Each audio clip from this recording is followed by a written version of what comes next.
First and foremost, I want to thank you so much for taking out the time to stop by the platform. I really appreciate you doing that. And also, I appreciate the work that you're doing. And I really look forward to hearing more about it. Terrific. Well, I'm delighted to be here, and it's really nice to meet you, and I'm impressed by the platform. Definitely appreciate you. For the viewers who may not recognize you, could you let them know who you are, where you're from, and definitely what do you do? Okay, my name is Jonathan Hansen. I'm a senior lecturer in social studies at Harvard University. That's a fancy way of saying that I'm a historian trained in U.S. intellectual history, the history of ideas, but more recently writing books not about U.S. history, but about Cuban history and currently about the history of Rwanda. I'm working on a biography of Rwandan President Paul Kagame. Oh, that sounds amazing. Now I can ask you this. When did you develop this passion for history? Is it something you were always interested in when you were younger, or did you kind of get into it later in life? No, it's a really good question. I've always been interested in history. In my memory, it goes back to about seventh grade, and I had a teacher who, for one reason or another, inspired me to take an interest. And he would have really strange historical quizzes once a week at the beginning of class. And I would take great pride in trying to do as well as possible in those quizzes. And then in high school, I just had a couple of teachers who happened to be historians who were really good, and they inspired me, and they suggested to me that being a school teacher or eventually a historian might be a great thing to do. So it was really a matter of having mentors, some of my favorite teachers as historians, that got me into the field. And then by college, this pattern continued. I had some great historians teaching me in college and graduate school. And eventually, I wanted to contribute to the debates, not just read about the debates, but actually contribute to them and write my own books and teach my own classes. And that's what I'm doing now. Wow, that's amazing. You know what I'm saying? You just could have one teacher that can inspire you or lead you on a path, plant a small seed, but obviously it came full circle. Now you teaching it and you writing books, you educating people on the history, which can be very empowering. Yeah, I hope so. I hope I have a little influence on some of them anyway. Yeah, definitely. Now I can ask you, what courses do you teach?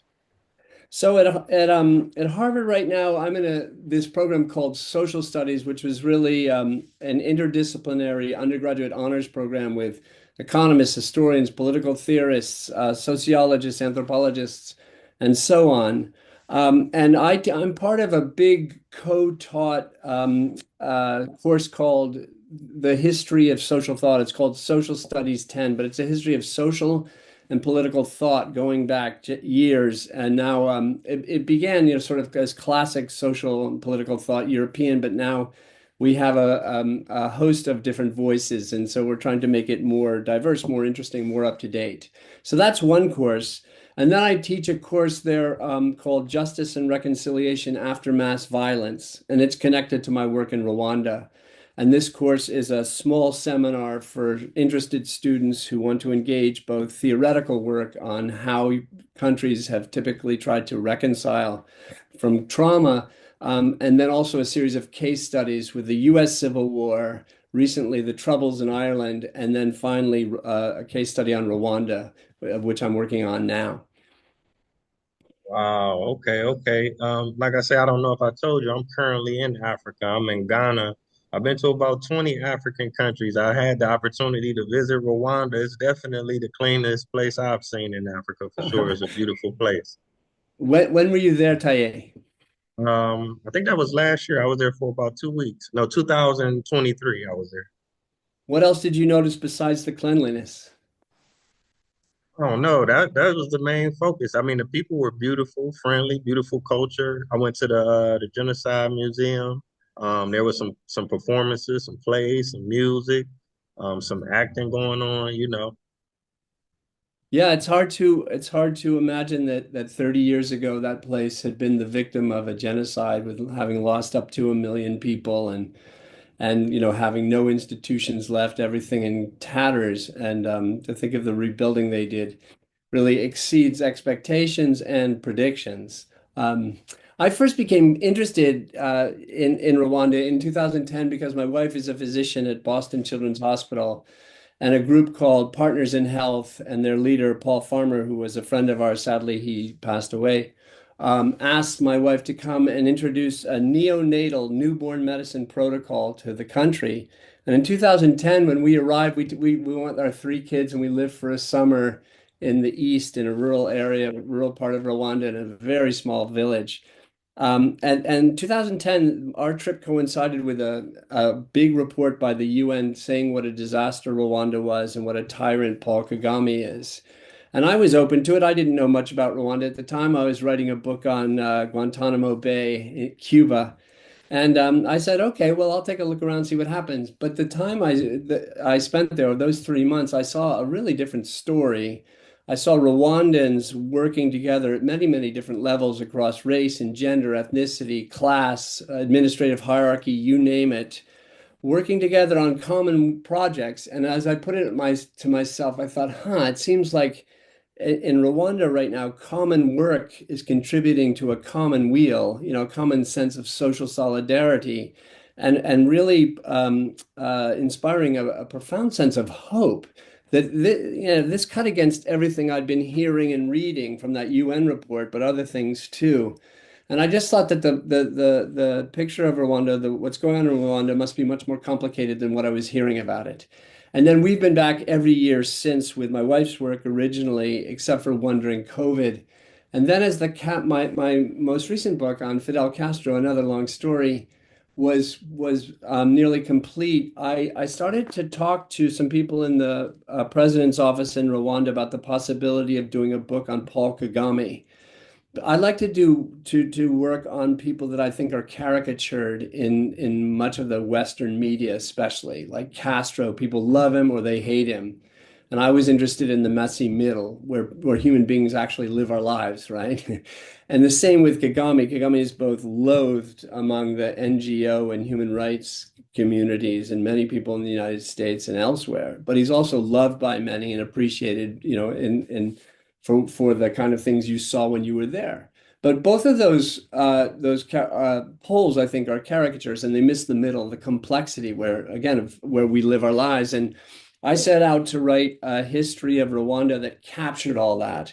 In my mind, what's going on there is unprecedented in human history. Rwandans trying to recover from the double whammy of colonialism and genocide. And it's a titanic, extremely difficult piece of work, maybe as difficult as anything could ever be. And if that's the case, doing the work is going to be as difficult as anything could be. It's going to be messy at times, it's going to be brutal, it's going to be successful, there'll be failures, they'll get criticism, they'll get some praise. But it's all of that that I'm trying to capture. I think of history as an exercise in moral imagination. And I'm trying to get readers, and I did this with Castro book too, to suspend judgment temporarily for understanding. That is, to not judge until they know, and to actually put themselves in the place of these people that we write about and ask readers, challenge readers to say, okay, imagine if you were in this person's shoes. What would you have done? What were the real options, not the ideal options that we gin up in Washington, London, Paris, and Munich, right? But what were the real options available to this person when he made this choice or this choice? If there was a massacre, what do you think precipitated that massacre? And it's a really difficult process and it takes a lot of work. And, I don't pretend to be able to do it perfectly, but I strive to do it as nearly as perfectly as possible, as humanly possible, despite my own biases and presuppositions. Wow, that's some incredible work. And definitely, I take my hat off to Rwanda. Like you said, I never could imagine that this was the same place, that I seen the video footage of, like you say, a million people being massacred and how they were able to, try to move forward and reconcile and things like that. But I can ask you this. Now, you studying the language as well? Yes, I am. Oh, Ndimo kwigiti in Rwanda. That means I'm studying Rwanda, Burimunsi, right now, every day, by Zoom from Boston to Kigali. I have a teacher. I had my class this morning at 7 a.m., by the way. I get up at 5 o'clock or so to do my umukoro, my homework. It's a really difficult language. I had to learn Spanish for the Castro and Guantanamo books. And that worked pretty much. I could do all my own translations. I could speak, not perfectly, but well enough. I wasn't living there. I was visiting all the time. It's really difficult, as you know, to learn a language when you're not living in a place. But that worked. But I don't even expect necessarily to master this. Kinyarwanda is a Bantu language, and it's exceedingly difficult. They have 16 different cases of nouns that all affect every verb that follows or that is used in sentences. And I'm getting it. I love the work. I understand the grammar, but to hear Rwandan speak is difficult for me because, of course, they speak comfortably and quickly, and they speak in slang, and it's I don't know, it's a Herculean task, and I'm trying to do it. And I love the language, and at my age, we got to work out our synapses. But I'm not sure I'll ever really get it. I love trying.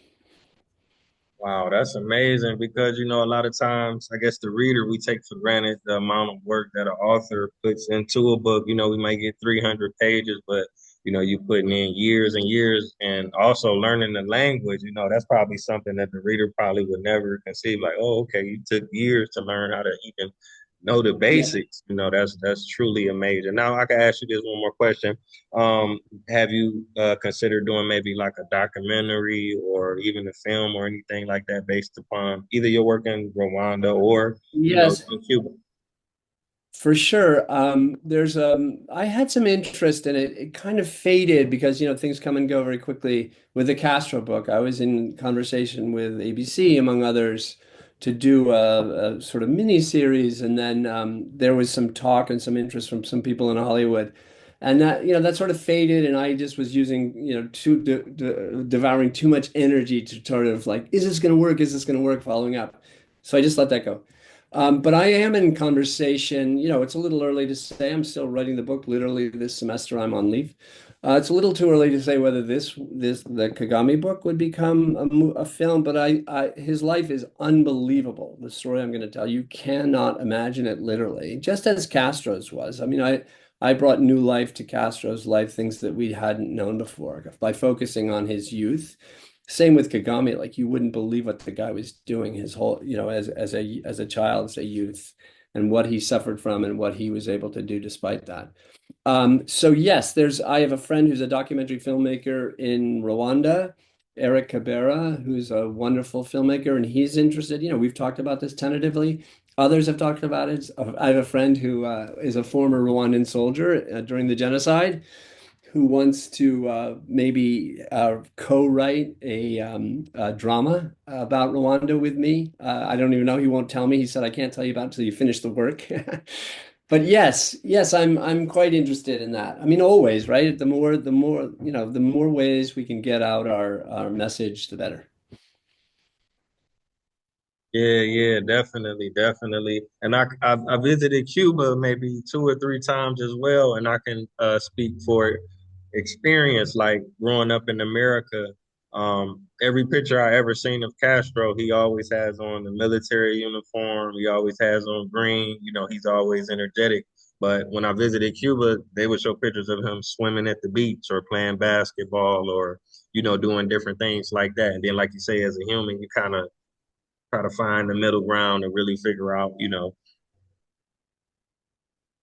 Absolutely. It was the Castro that's, frothing at the mouth that I was trying to suspend. We all know what Castro looks like. Let me quickly do a share and just show you the cover of the book. This is just taken right off the web, right? But do you see this guy here? Can you see that? That's the guy that I'm trying to capture, whose story I was trying to tell. He is not the person he became.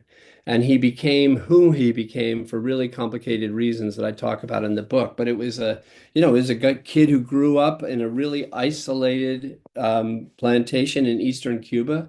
His parents were absolutely dirt poor, but became quite rich because his father was an unbelievable worker. His father came to Cuba as a young Spaniard soldier to end the Cuban War of Independence, right? He then went home after the US defeated the US and Cuba, but really the US defeated Spain. And then he realized that, wow, that's a mess over there in Cuba now after the Spanish-American War. so-called Spanish-American War, right? The Cuban War of Independence. But there's going to be a lot of work that needs to be done. So he came right back and he worked in mines in eastern Cuba and he worked in different forms of agricultural work and other kind of carting and carrying stuff, transporting stuff by oxen all over. He just worked and worked and worked. And when Castro grew up, he had a plantation that covered tens of square miles, 42 square miles, I think, of some of Eastern Cuba's most fertile territory, adjacent to all the great American and other United Fruit Company farms. And he worked with them. This was Castro's dad. He got along. You know, he was very different from them, right? But he got along with them. He made things work. And this is the young kid whose story I was trying to tell. Like, wow, we don't know any of that. When did he become so anti-American? Was he always like this? The answer is absolutely not. He spent his honeymoon in America, lived up on the Upper West Side of New York. I don't know if you're aware of that. And you know, and I think really looked up to America. But during the revolution, I tell the story in the book. You know, he wanted more than anything else. He wanted Cuba to be autonomous and independent, and from any government, but the American government in particular, he wanted recognition of Cuba as its own country, respect and reciprocity. He wanted to work with them. And when the US tried to take out the revolution, and I have it in the book, in the fall of 1958, just as it was about to succeed, right? Castro was aware of this and he turned against the United States and he eventually, right, embraced communism. But he wasn't a communist. Che was, his brother Raul was, he was surrounded by them, but he was a pragmatist, a nationalist. He wanted a free and independent Cuba. And so it's that story I tell in the book, then making sense of why he became communist. And I argue in the book that he turned to communism as a marriage of convenience, not as a marriage of commitment. He went there because the US started to invade, and there was no, he hadn't been able, because of the how quickly he won the revolution, to establish a political platform capable of sustaining his military platform. He was trying and he was working with many talented people to do it, but he wasn't able to do it. So when the US came in to crush the revolution, he reached out to the only show in town, which was the Communist Party, and you know, and then with U.S. Russian support, Soviet support, and other things, he was able to sustain this in a very broken way. And I argue that you know he literally, I mean, this isn't quite fair. Well, I'll put this colloquially, that he kind of lost his mind. He you know, he just got so ballistic at the fact that the U.S. tried to shut this down, that then, you know, we became the devil. And then once converted to communism, he became more communist than the Pope. You know, he became a devoted communist. So that's the story I tell in that book. It's another book, you know, full of I mean, a book that takes on the misconceptions that we try, you know, that we hold in the West about who he is. Just like I think we hold a lot of misconceptions about who Kagame is. Yeah, yeah, definitely. I appreciate you sharing that information. That definitely is an interesting book. I'm gonna have to check it out. Hopefully the viewers will as well. Now I can ask you this. Did you receive any I guess pushback from either side? You know, because when you speak about Castro, it's kind of like a touchy subject for a lot of people. To say the least. And so, by the way, is Kagame, as you probably know. I mean, absolutely as much. And Castro's dead, but Kagame's not. So, but yes, I mean, you know, to be perfectly honest, I expected more pushback. And I feel like in some ways maybe the book was too successful. That is the not in sales, but in its mission to reset the historiography on the young Castro, because I had an absolute ocean of evidence, much of it never seen before by any historian. And I did this by convincing the Cuban government they could trust me. And it was my Guantanamo book that, you know, they thought was fair. I didn't owe them anything. I didn't ask any favors. I just said, can I have access to the archives? It took me 3 or 4 years to get into those archives, by the way, in Cuba. But once in, I got a ton of stuff. I can't say everything because I don't know what they were withholding, but not just from them, but from others. I got letters that no one had seen before between him and a lover, things like this. And so, yeah, I thought, oh no, I'm going to get murdered when this book comes out. And in fact, despite all the people in Miami who would hate such a book, it was hard to push back on. Reviews, but scholarly reviews were generally very positive. There are always some people who say on Amazon, "Oh, the guy's a hack. Hansen doesn't know anything. Castro's a monster." That's fine. I expected that. But to be really honest, I thought there would be more controversy. As you know, controversy sells books, and so I needed some of that. I don't think there'll be any doubt that if I pull off this Kagame book, there will be controversy because it's still live. I don't know if you know this, but Rwanda is still surrounded by people in countries trying to finish the job, trying to take Kagame out and complete the genocide. And I'm not making that up. After the genocide, France came in and intervened and basically ushered the genocidaires straight into these refugee camps in different countries. And then they began right away to rearm themselves, basically running those refugee camps. And then some of them, the most vulnerable to arrest when they went to European countries and other countries in Africa. And they're still around. There's some people who have, come to think grudgingly, perhaps, that, there may be something going on in Rwanda right now that's worth supporting. But there's still a lot of people who want to, overthrow this government and finish the job. So talk about fraught.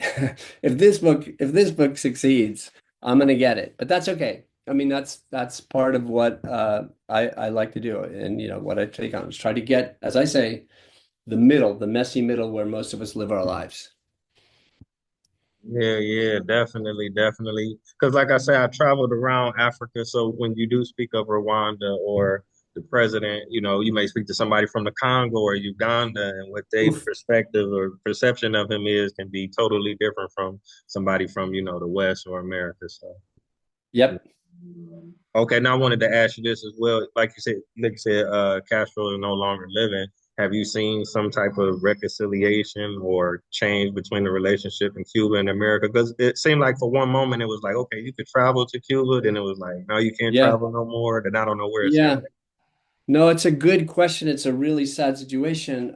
When I was there doing all that research and about, once I got in and things were really cooking, it was about 2015, 16, 17. And that was during up to 2016, the Obama rapprochement, right? They had opened up diplomatic relations with Cuba. I know well the person who was the chargé at the U.S. Embassy. He would have been the ambassador, but the U.S. Senate won't approve an ambassador to Cuba. It's part of our dislike for Cuba and U.S. longstanding U.S. policy. Um, but yeah, so at that time we were all helpful. I had Cuban friends, and by this time I had met so many because I was flying down there all the time to do the research, who were dusting off resumes. We've all heard about the taxi drivers who are so-called engineers, right? Who are driving taxis because there's no work and no engineering going on in Cuba.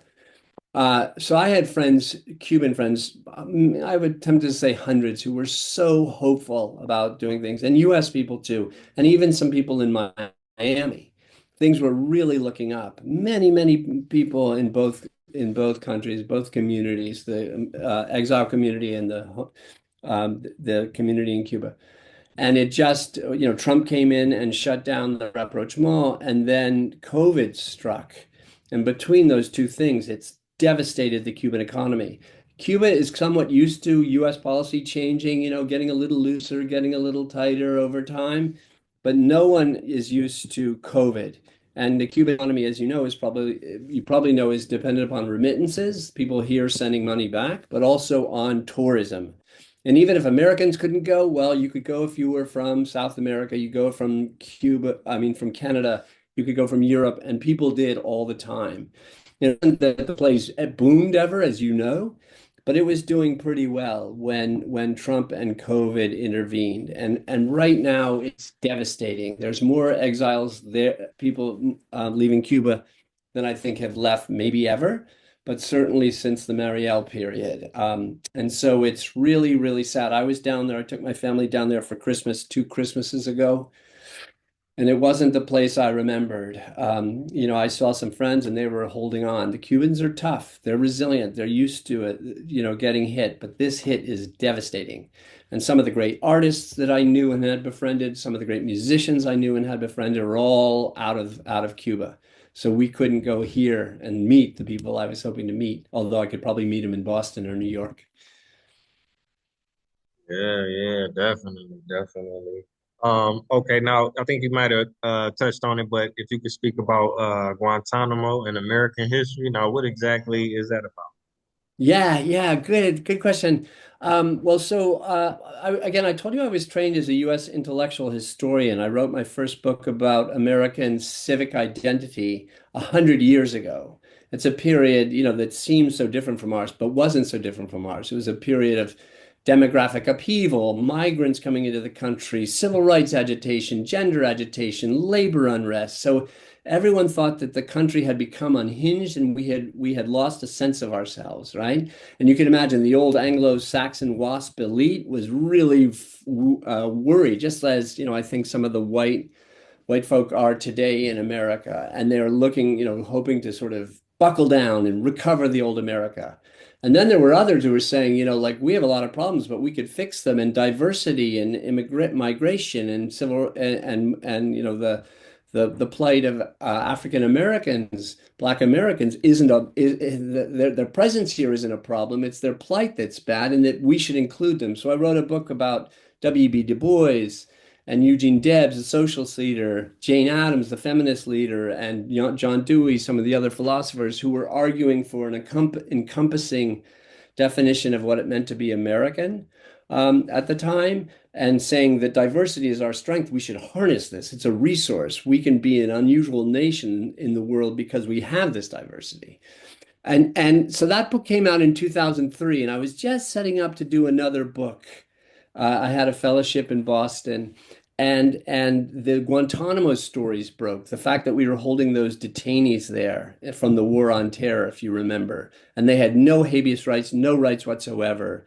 And there was a lot of outrage, and people were trying to understand, well, A, what is this weird place, Guantanamo, and why are we taking these people there from Afghanistan? That seems a weird place to take some people. And why don't they have any rights at all? Like this seemed like an anomaly in the world legal system.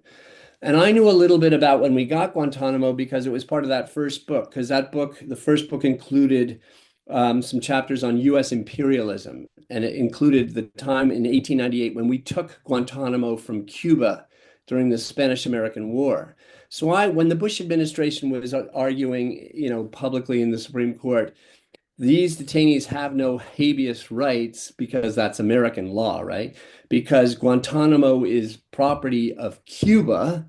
I knew enough to say, well, de facto, yes, but de jure, no, because we run that place. We occupy Guantanamo. And that in fact there's no national law there, no Cuban law, no US law, no international law, because it's a sacred little spot where we can do whatever we want to whomever we want. And I wrote an op-ed on that in the New York Times the day the Rasool case, it was called, went to court in April 2003. And I got a lot of attention. People read the New York Times. They said, "Oh, forget whatever you're doing now. Write a book about Guantanamo Bay." And so I said, okay. And I began to work on this project. I'll just tell you one little story that I think will give you a sense. What I found was I expected the story to be interesting, maybe going back 10 years to the War on Terror, right? And then I expected it to be going back, well, maybe 100 years to when we took Guantanamo in 1898. But what I found is Guantanamo is deep in American history since really the beginning. I don't know if you know this, but have you ever been to Mount Vernon, George Washington's home site in Virginia? No? Okay, well, Mount Vernon, one of our sacred shrines, national shrines, right, is named after a British admiral, Edward Vernon, the George Washington's half-brother, served in Guantanamo Bay, Cuba, for 3 months in 1741. And in that book, I have I have Lawrence Washington, Jefferson's half brother, actually sort of hoping that the British then, because we weren't the United States at the time, these were Americans, but British soldiers. I have him sort of hoping, licking his lips over maybe establishing Mount Vernon in Santiago de Cuba. And I'm not making it up. I can make the case for it. It's a good case. I have the documents. And so what is it? Like, why? Why were Americans down in Guantanamo in 1741? Well, it had to do with the vision of America as a nation. here we were, this country, right? That was this, not this country, but this set of colonies that was smashed up against the Atlantic Ocean on the one hand, and the Appalachian Mountains on the other, the Appalachian Range. On the other side of the Appalachian Range were the Indians and the French. And the Spanish dominated the seas. And there was just a sense that this little colony is getting smashed and we need to expand. And so these guys were hoping to expand. Now, a couple of interesting facts over time. George Washington's father was a surveyor. Thomas Jefferson's father was a surveyor. Benjamin Franklin was an investor. All these guys wanted to invest in the territory across the Appalachians into what's now the Mississippi and Ohio River valleys, right? But if you want to, they want to invest in that. Why? Because it could become, they knew it could become the breadbasket of America. But if you're hoping to invest in that, you have to control not only those territories, but you have to control the seaways, the Mississippi and Ohio rivers. And you need to control where the Mississippi runs into, the Gulf of Mexico. And you need to control the area where the water flows into the Gulf of Mexico, right? Which is actually because of in the age of wind and sail through the Windward Passage between Cuba and Haiti, on which sits Guantanamo Bay. So Guantanamo commands, it's the one deep harbor, big deep harbor there on the Windward Passage. It commands the access to America. It really, I say in the book, is sort of the key to the Atlantic trade because, again, of how things work in the age of wind and sail and current. And I'm not making it up. All of these guys knew it. Jefferson knew it. Washington knew it. Franklin knew it. John Quincy Adams knew it. America, we used to talk about it long before we took it in 1898 as, an essential piece of American property that we have to at one point get. Not necessarily Guantanamo, but Cuba. But Guantanamo was an essential part of that, and these guys knew exactly that. So in the introduction to that book, I have Jefferson looking out the front of Monticello down onto the Piedmont when those happy slaves working away for him, right? And thinking, this is fantastic. And then I have him going out the back of Guantanamo and looking over the huge, imagining the huge amount of land into the sort of Midwest, into the breadbasket, and actually seeing Cuba. And he writes about that in his work, in his notes on the state of Virginia. He knows exactly how important Cuba is and imagines that once in a period of glacialization, I don't know how you say that word, that in fact it was that Cuba was part of North America when the seas were lower. So these guys wanted Cuba, and that book is essentially a book about American empire and American empire building and how we use this place over time. So it's really the biography of a place that then leads me to do the biography of a person, Castro, and then now another biography of Kagame. Wow, that's really amazing. I really appreciate that and sharing it and breaking it down. It makes a lot of sense. So I want to ask you for the viewers who want to check out some of your previous work and they want to keep up with what you're doing, if they want to pre-order or be up to date with the up and coming project, what's the best way for them to do that? Do you have a website or should they go to Google, Amazon? Yeah, I have a website that's jonathanmhansen.com. I mean, it's getting a little stale, but you can see my work for there for sure. And yeah, I mean, I'm not going to just I'm a little reluctant to just give you my email over the but I can easily be found at Harvard. Jonathan Hansen, you can find my email. I mean, it's available. It's jhansen at fas.harvard.edu. It's readily available. No problem. Yeah. Okay, okay. Well, this has been a phenomenal episode. And like I say, I apologize for the delay, but I No, not really at all. appreciate you taking the time to stop by.